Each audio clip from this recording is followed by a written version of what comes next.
열왕기상 14장 1절부터 5절까지 한 절씩 교독해서 읽고 5절 함께 읽도록 하겠습니다. 제가 읽겠습니다. 그때에 여로보암의 아들 아비야가 병든지라.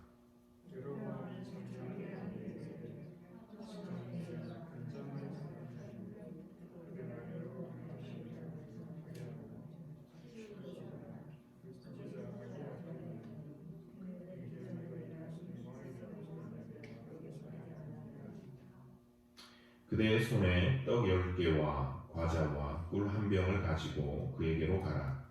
그가 그대에게 이 아이가 어떻게 될지를 알게 하리라.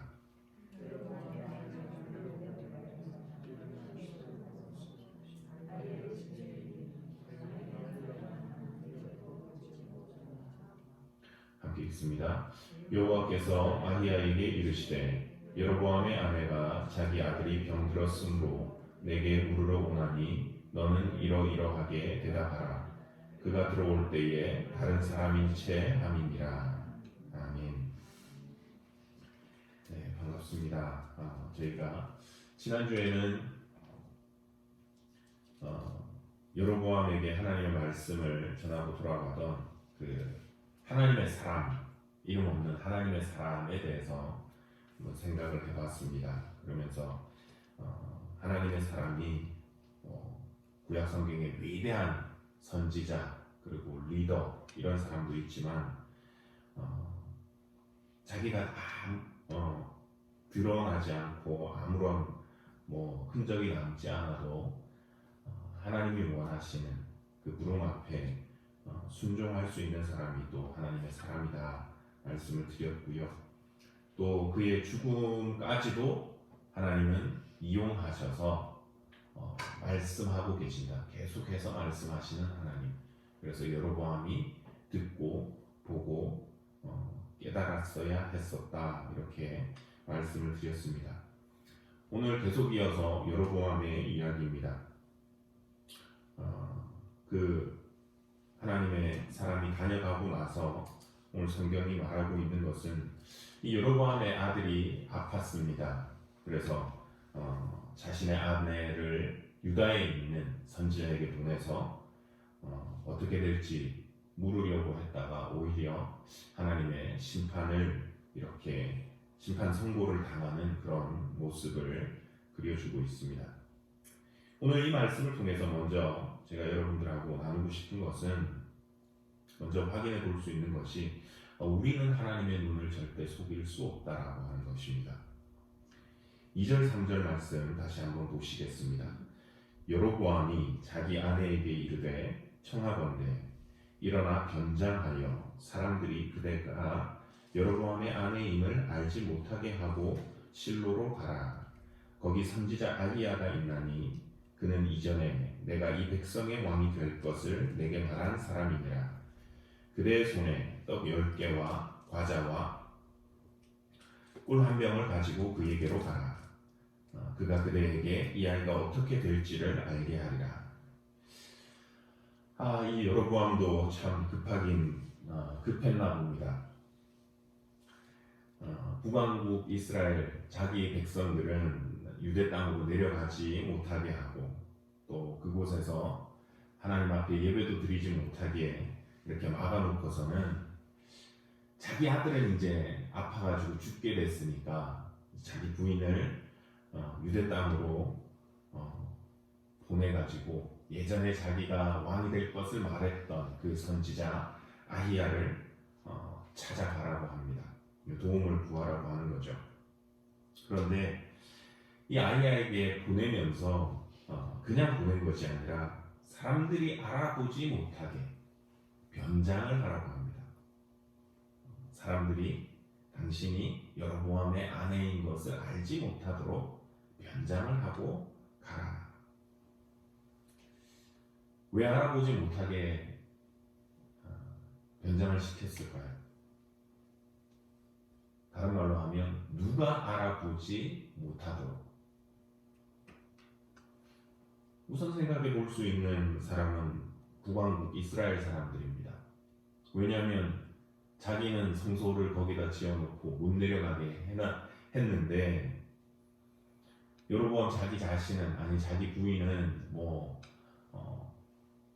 가마를 타고 간다든지 왕의 부인이니까 왕비였겠죠. 그렇게 해서 행차를 한다 이러면 유다 땅으로 내려가고 또 자기가 세운 제사장이 아닌 남쪽에 있는 선지자를 찾아가고 이렇게 하는 것이 알려지면 아마 북왕국 이스라엘 백성들 사이에서는 뭐 작게는 실망 아니면 좀 더 저희가 또 상상의 나래를 편다면 뭐 반란 내지는 소동이 일어날 수도 있지 않았을까 싶습니다.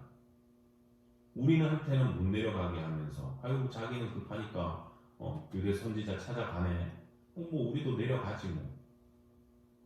요 정도 준수하게 끝날 수도 있고 아니면 야 이렇게 나라가 또 어떻게 되는 거 아니야? 뭐 하고는 우리도 뭐 저 사람 말 들을 필요 없겠다 하고 뭐 반란 한번 이렇게 보자 할 수도 있는 거겠죠. 소란 방지 차원에서 자기가 또 컨트롤을 해야 되니까 아마 그러지 않았을까 싶습니다. 그 다음에 또 누가 있을까요? 누가 알아보지 않도록 이 사람의 원래 목적은 누구를 염두에 두었을까 하는 겁니다. 왜 변장을 시켰을까? 아히야 선지자가 아닐까 싶습니다. 아히야 선지자. 궁극적으로. 더 궁극적으로 말하면 하나님이지. 근데 우리가 저희가 지금 읽었지만 4절 보시면 이렇게 나오잖아요. 아히야는 나이가 많아 눈이 어두워 보지 못하더라. 못 보는 사람인데 왜 굳이 변장을 시켜야 하나? 그냥 가면 되지. 아히야는 못 보지만 아히야 주변에 있는 뭐 선지자가 데리고 있던 종이나 뭐 이런 사람들이 보고 얘기하면 안 되잖아요. 아히야를 염두에 두고 변장을 했다라는 게 그 부인에게 들려보낸 이 선물을 봐도 알 수 있습니다. 떡 10개, 과자 그리고 꿀 한 병 정도. 어떻게 보면 왕이 보내는 그 예물, 선물이라고 하기에는 참 조촐하잖아요. 그죠? 왕이 자기를 대신해서 부인을 보내고 그리고 이제 도움을 요청하는데 참 그 약소한 선물을 보냅니다. 뭐 이게 선지자를 무시해서 그러는 것이 아니라 사실은 이것도 변장을 하는 거죠. 왕이 선물을 보내면 좀 이것 이상은 해야 되지 않을까요? 그죠? 사회적 지위와 체면이 있는데 떡 10개라니 그 정도는 나도 할 수 있을 것 같은데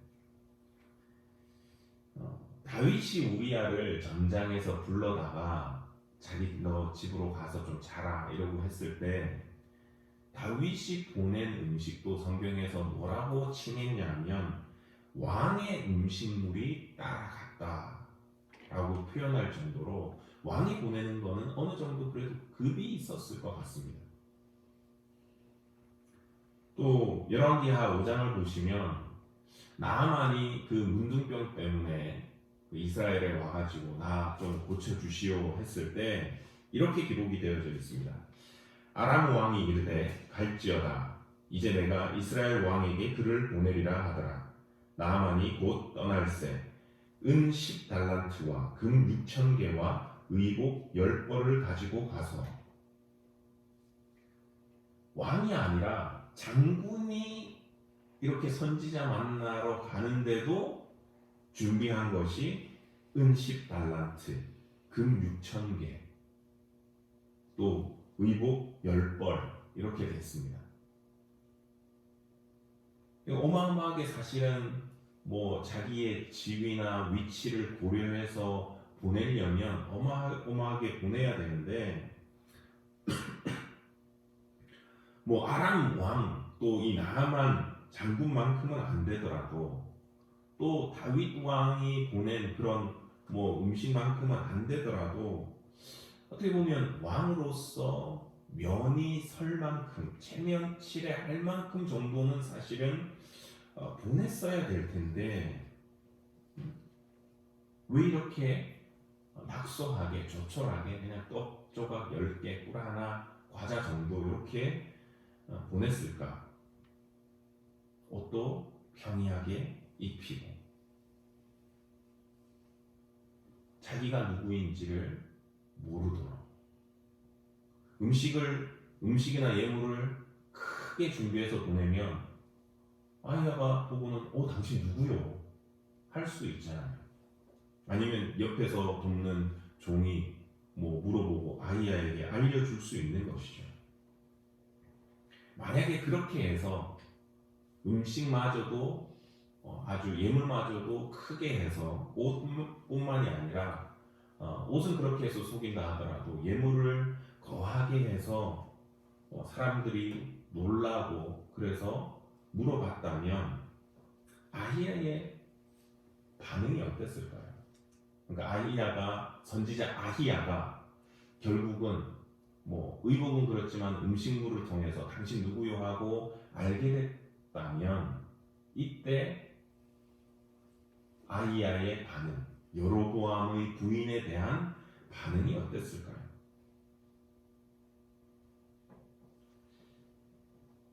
아마도 이 사람들이 지금 여로보암과 그 부인이 생각할 때는 그러지 않았을까 싶습니다. 자기네들의 정체가 드러나면 도움은커녕 저주를 받지 않을까. 왜냐하면 아히야 선지자가 아예 애시당초 처음에 줬던 메시지가 그것이었습니다. 하나님의 메시지를 전달해 줬을 때 다윗처럼 살아가는 거였어요. 내가 10지파를 떼서 너를 지금 왕으로 세우지만 너는 어떻게 살아야 된다? 다윗처럼 바로 살아라. 그리고 지난주 우리가 봤지만 하나님의 선지자가 와서 던진 메시지 역시 그런 맥락이었었습니다. 그런데 지난주까지는 완전히 무시를 하고 살다가 이제는 자기 아들이 아프니까 자기가 세운 제사장에게 간 것도 아니고 유대 땅으로 내려와가지고 예루살렘보다 더 밑에 실로까지 내려와가지고 우리 아들 좀 지금 아픈데 도와주십시오. 어떻게 되겠습니까? 그렇게 물어보면 아히야가 기다렸다는 듯이 아이고 그래 잘 왔어. 내가 기도해 줄게. 이랬을 것 같지는 않다라는 거죠. 그러니까 평민처럼 위장을 하고 자기 아들이 지금 아픈데 어떻게 좀 살 수 없겠습니까? 동정을 구하는데 오히려 변장을 하면 편견 없이 나에게 좀 도움을 주지 않을까 생각을 했었던 것 같습니다. 그러니까 선지자와 선지자 주변에 있는 사람들의 눈을 속이고 도움을 구해보려고 궁극적으로는 하나님을 속이고 좀 도움을 받고 싶어서. 하지만 이 눈을 볼 수 없었던 아히야는 이미 이 여로보암의 아내를 알아봤습니다. 왜냐? 하나님이 이미 알고 계셨기 때문에.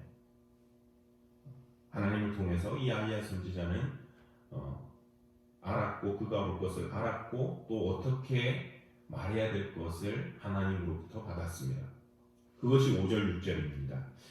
여호와께서 아히야에게 이르시되 여로보암의 아내가 자기 아들이 병들었으므로 내게 물으러 오나니 너는 이러이러하게 대답하라. 그가 들어올 때 다른 사람인 채 함이니라. 그가 문으로 들어올 때에 아히야가 그 발소리를 듣고 말하되 여로보암의 아내여 들어오라. 내가 어찌하여 다른 사람인 채 하느냐. 내가 명령을 받아 흉한 일을 내게 정하리니. 마치 저희가 한국 표현을 한다면 이런 표현 같습니다. 야, 차라리 귀신을 속이지 나를 속여 감히 네가 이런 거죠. 근데 구약 성경에 보면 사실 이렇게 변장을 해가지고 효과를 본 것은 별로 없어요. 사실 성공한 케이스는 하나 있습니다. 야곱이 자기 아버지 이삭을 속였을 때. 근데 저희가 해석을 그렇게 하잖아요. 사실은 이삭이 알았을 것이다.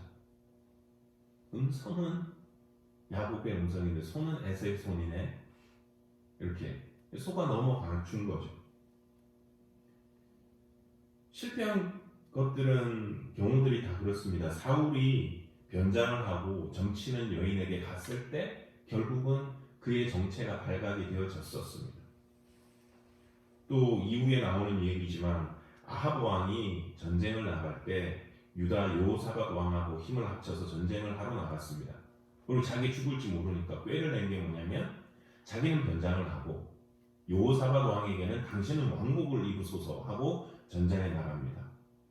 뭐냐면 이 사람을 오히려 미끼로 삼겠다는 거였죠. 근데 결과가 어떻게 됐냐면 정말 모든 화살이 그리로 갈 것이라고 생각을 했는데 우연히 자기가 화살을 맞아서 죽었어요. 또 의로운 왕이었지만 요시야 왕도 변장을 하고 전장에 나갔다가 죽게 되었습니다. 그러니까 사람도 속일 수가 없었고 역사를 주관하시는 하나님도 이렇게 속일 수가 없었습니다. 변장이라고 하는 것이 우리가 생각할 때는 효과가 있을 것 같아서 하지만 사실 성경이 얘기하는 바는 그것이 별 효과가 없다라고 하는 것이죠. 이 아히야가 여로보암의 아내가 이 아히야 선지자를 찾아간 궁극적인 이유가 뭐냐? 자기 아들이 어떻게 될지 그냥 그것만 알기 위해서 간 것이 아니잖아요. 뭐 죽을지 살지 좀 알려주십시오. 알려만 주십시오. 그건 그냥 앉아서 기다리기만 하면 되죠. 살면 사는 거고 죽으면 죽는 거니까. 근데 어떻게 될지 알게 하리라 하는 말, 그 뜻에는 뭐가 들어있냐면 죽는다 그러면 살 방법을 알아오라는 것이었습니다. 도움을 좀 구해오라는 것이었죠. 근데 자기가 여로보암이고 여로보암의 아내를 보낸 것이 드러나면 하나님의 진노를 당할 것 같으니까 변장을 하고 머리를 써서 변장을 하고 속인 것이었습니다. 하지만 그 결과는 이들이 기대했던 도움, 은혜가 아니라 하나님의 심판이었습니다. 그러면 이들이 어떻게 했어야 됐는가? 사실은 어떻게 했어야 됐는가? 만일 하나님이 지속적으로 계속해서 이렇게 알려주시고 찌르시고 한 것을 깨닫고 회개하고 나왔다면 그 결과는 좀 달라질 수 있지 않았을까? 나중에 아들이 죽거든요. 처음 줬던 메시지가 다윗처럼 너 내 앞에서 똑바로 살아라 하는 것이었습니다. 왜? 솔로몬 이후에 그게 무너졌기 때문에. 그러니까 저렇게 하지 말고 다윗처럼 너 다시 돌아가서 바로 살아라 하는 것이었는데 그러지 못했습니다. 유다 선지자를 통해서 말씀해도 또 그랬습니다. 만일 이들이 빨리 깨닫고 회개하고 돌아섰다면 결과는 달라지지 않았을까 생각을 합니다. 여기서 우리가 깨닫게 되는 것은 하나님 앞에 나올 때 우리는 하나님의 눈을 속일 수가 없다라고 하는 것입니다. 그러니까 이 여로보암과 그 처가 해야 했던 행동은 변장하고 자기 모습을 감추고 나오는 것이 아니라 있는 모습 그대로 나왔어야 했던 것이었습니다. 마치 다른 사람처럼 죄 없는 것처럼 잘못이 없는 것처럼 아니면 가여운 것처럼 그래서 나는 도움 받을 자격이 충분하다고 나는 도움 받아야 된다고 그렇게 나올 것이 아니라 자기 모습 그대로 죄와 허물과 잘못이 있다면 그것을 인정하고 그것을 회개하면서 나왔었어야 했다라고 하는 것입니다. 하나님의 도움, 하나님의 은혜는 우리가 하나님의 눈을 속임으로써 받는 것이 아니고 있는 모습 그대로 인정하고 나오면서, 그래서 회개하면서 나올 때 받는 것이 은혜입니다. 은혜라는 말 자체가 그거잖아요. 받을 수 없는 사람한테 주는 것, 그것이 은혜입니다. 그래서 바울도 로마서 11장 6절에서 이렇게 말했습니다. 만일 은혜로 된 것이면 행위로 말미암지 않으니 그렇지 않으면 은혜가 은혜되지 못하느니라. 속여가지고 내가 잘난 사람이 있냐, 아무 죄가 없는 사람이 있냐, 그렇게 나와서 받는 것이 은혜가 아니라 내 죄에도 불구하고 내 허물이 있음에도 불구하고 하나님 앞에 그것을 인정하고 나올 때 하나님께서 베풀어 주시는 것이 바로 은혜입니다. 우리가 하나님 앞에 나올 때 우리는 어떤 모습으로 나오나요? 나의 원래 모습은 감추고 변장하고 마치 다른 사람이냐, 아무 잘못이 없는 것처럼, 마치 잘하고 있는 것처럼 뭐뭐 하고 있는 채 하면서, 그래서 하나님께서 당연히 뭔가를 해주셔야 된다고 하는 그런 것처럼 우리가 신앙생활을 하고 있지는 않는지 한번 돌아볼 수 있으면 좋겠습니다. 어쩌면 맞아요. 외모와 외적인 조건을 보는 사람들은 속일 수 있을지 모릅니다. 하지만 우리가 기억해야 할 것은 중심을 보시는 하나님은 우리가 절대 속일 수 없다라고 하는 것입니다. 원하기는 저희들의 신앙이 내가 잘하는 척, 잘못이 없는 척,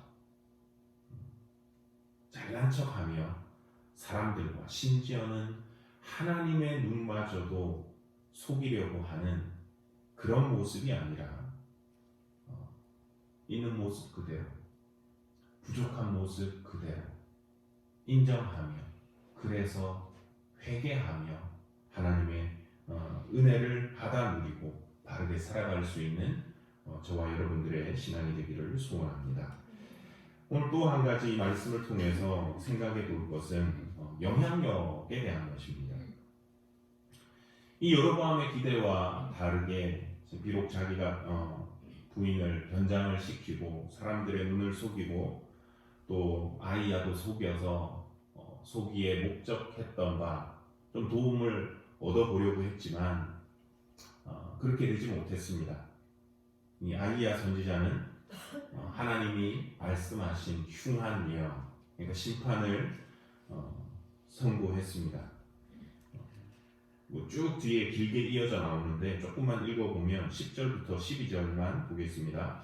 그러므로 내가 여로보암의 집에 재앙을 내려 여로보암에게 속한 사내는 이스라엘 가운데 매인자나 노인자나 다 끊어버리되 거름더미를 쓸어버린 같이 여로보암의 집을 말갛게 쓸어버릴지라. 여로보암에게 속한 자가 성읍에서 죽은즉 개가 먹고 들에서 죽은즉 공중에 새가 먹으리니 이는 여호와께서 말씀하셨음이니라 하셨나니 너는 일어나 내 집으로 가라. 내 발이 성읍에 들어갈 때에 그 아이가 죽을지라. 쭉 그 전체 오늘 읽은 저희 14장을 보면 하나님의 심판이 세 가지로 요약이 될 수가 있습니다. 첫 번째는 너의 아픈 이 아들이 살지 못한다. 죽을 것이다. 두 번째는 너의 가문이 멸망당할 것이다.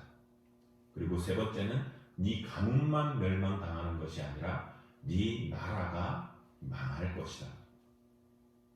참 아들을 하나 살려보려고 변장을 하고 조심해서 이렇게 내려왔는데 아들을 살리기는커녕 자기의 집안이 멸망을 당하고 또 자기가 처음에 염려했던 이 나라를 잃지 않으려고 했었는데 그 나라까지 멸망을 당한다는 그 정말 재앙과 같은 심판의 메시지를 듣습니다. 그리고 그 일들이 정말 다 하나씩 이루어졌습니다.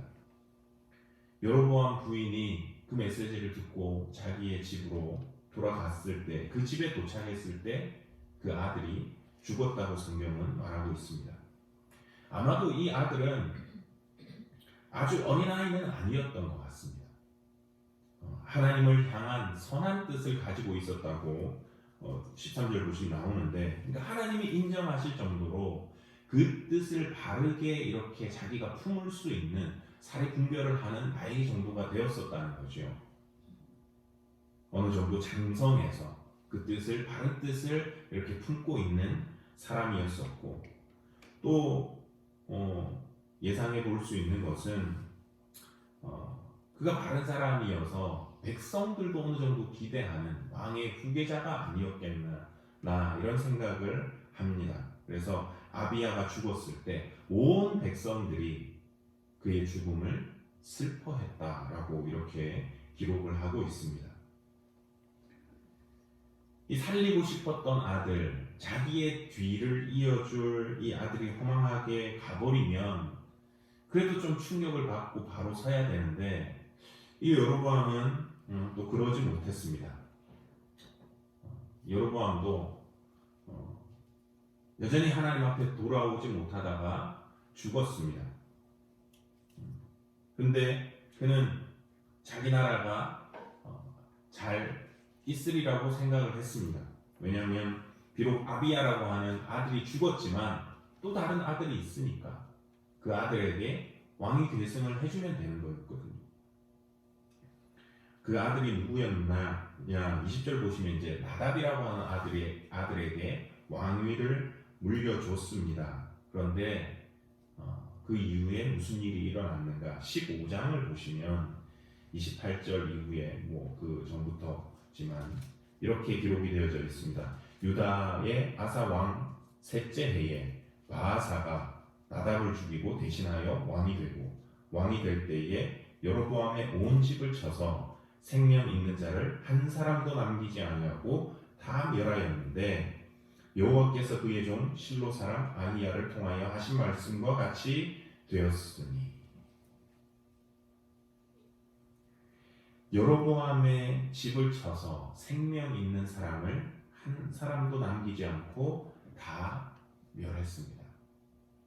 여로보암이 그렇게 잃고 싶지 않았던 왕의 자리, 그 자리를 바아사라고 하는 사람이 자기 아들 나답을 죽이고 차지해 버렸습니다. 이게 이 나답이라고 하는 아들이 왕위에 오른 지 2년 만에, 불과 2년 만에 일어난 일이었습니다. 그러고는 그 집안이 다 몰살을 당하고, 그리고 여러분들 이스라엘 역사를 아시지만 더 나아가서는 시간이 흘러 나라가 지속되는 것 같았지만 기원전 722년 아시리아에 의해서 북왕국 이스라엘은 이제 역사 속으로 사라지게 되었죠. 그러니까 하나님께서 아히야 선지자를 통해서 여로보암에게 선포하셨던 재앙 3가지, 그 당장의 아들, 자기 집안, 그리고 나라, 자기가 지키고 싶었던 것, 나라, 왕좌, 모든 것들이 다 멸망을 당하게 되어졌던 것입니다. 근데 이렇게 하나님께서 이 여로보암을 향해서 적절하게 심판을 하시는 이유가 무엇이었느냐? 오늘 본문 말씀은 그 이유를 뭐라고 말씀을 하고 있냐면 16절입니다. 16절 한번 보시겠습니다. 여호와께서 여로보암의 죄로 말미암아 이스라엘을 버리시니 이는 그도 범죄하고 이스라엘로 범죄하게 하였음이니라. 자기 자신도 범죄하였고 이스라엘로 범죄하게 하였다. 당신이 세웠던 이 여로보암을 버리고 이스라엘 나라까지 심판을 하셨던 이유는 여로보암 자기도 범죄하고 이 여로보암 때문에 이스라엘 나라도 범죄하였기 때문에. 여러분, 이걸 가리켜서 저희 한국말로 무슨 작전이라고 하죠? 예, 물귀신 작전. 그렇지요.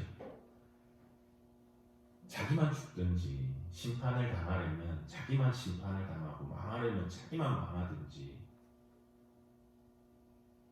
주변에 있는 사람들을 같이 끌고 들어가서 죽잖아요. 물귀신처럼.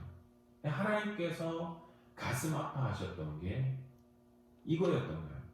자기만 잘못하는 게 아니라 다른 사람까지 못하도록 만드는 것. 다른 말로 하면 공동체를 파괴하는 것. 그걸 하나님이 싫어하십니다. 여로보암이 놓친 게 있습니다. 하나님께서 여로보암에게 기회를 주신 것은 자기의 나라를 세우라고 하신 것이 아니었어요. 하나님의 나라를 세우라는 것이었습니다. 근데 여로보암은 자기의 나라를 세우려고 했습니다. 자기의 영향력 아래, 하나님의 백성들을 하나님의 영향력 아래 두려고 한 것이 아니라 자기 영향력 아래 두고 자기 손에 좌지우지하려고 하는 그런 모습을 보였던 것이죠. 그리고 그 영향력 아래서 선한 영향력이 아니라 악하게 하나님 앞에서 범죄하도록 만들어 버렸던 것입니다.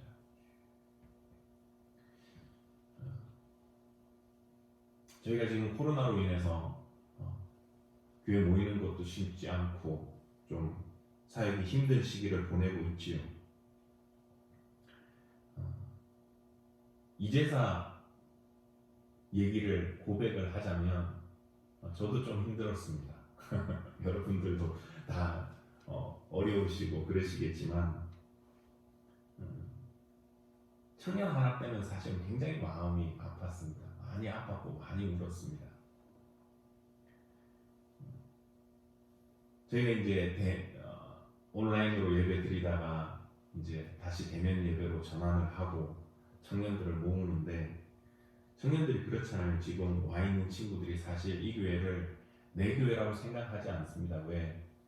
군인들 대다수가 몇 년 있다가 나는 갈 거기 때문에 내 교회라는 생각이 없어요. 그러니까 모으는 것도 쉽지 않고 밥 먹으러 오긴 하지만 구심점을 찾는 것도 쉽지가 않습니다. 근데 이제 대면 예배로 돌리고 나서 무슨 일이 있었냐면, 잘 하던 녀석이었는데 자기는 무서워서 안 온다는 거예요. 그분은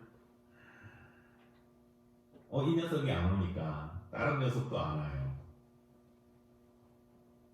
겉도는 거죠. 자기도 겉돌고 주변의 사람도 나 안 가 이래 보이니까 이제 또 다른 녀석들도 안 오고.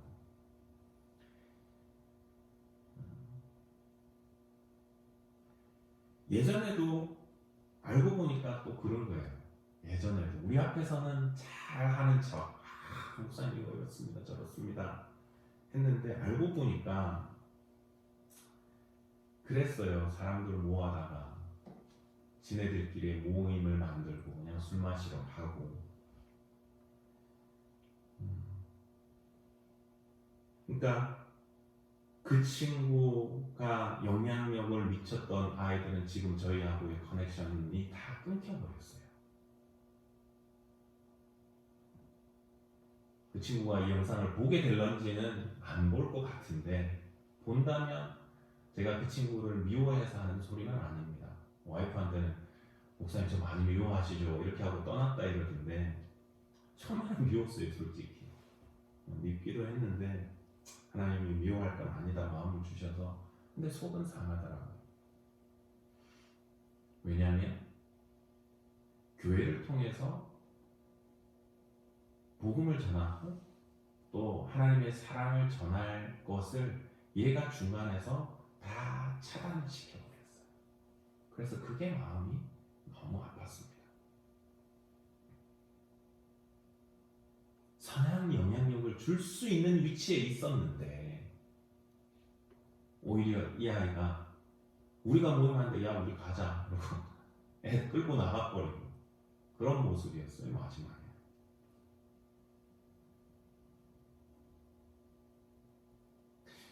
이 여로보암의 모습을 보면서 우리가 생각해 볼 것이 이것입니다. 나는 공동체에 어떤 영향을 주고 있는가? 긍정적인 말을 해주나? 아니면 부정적인 말을 계속하고 있는가? 나는 공동체를 세우는 일에 보탬이 되고 있는가? 아니면 공동체를 와해하고 있지는 않은가? 뭔가 일이 있을 때 그래 우리 한번 해보자. 우리 수준은 저만큼 못하지만 할 수 있는 만큼 해보자 라고 하는가? 아니면 야 하지 말자. 우리는 그냥 가만히 있자. 에이 되는 사람 오겠지. 그냥 가만히 있어. 찍소리도 하지 마. 그냥 숨는가? 내가 내 말과 내 행동이 내 주변에 어떤 말을 하고 어떤 행동을 하면서 어떤 영향력을 주고 있는지 한번 돌아볼 수 있으면 좋겠습니다. 데살로니가전서 5장 11절에서 바울은 이렇게 말했습니다. 데살로니가 교회 교인들에게 그러므로 서로 권면하고 서로 독을 세우기를 너희가 하는 것 같이 하라. 못하고 있다는 게 아니에요. 그 지금 하고 있는 그대로 너희가 계속해라. 서로 권면하고 서로 덕을 세우고 그래 그렇게 서로를 세워가라. 박 목사님께서 어제 저희들에게 나누신 말씀도 그것이었잖아요. 한 사람의 영향력.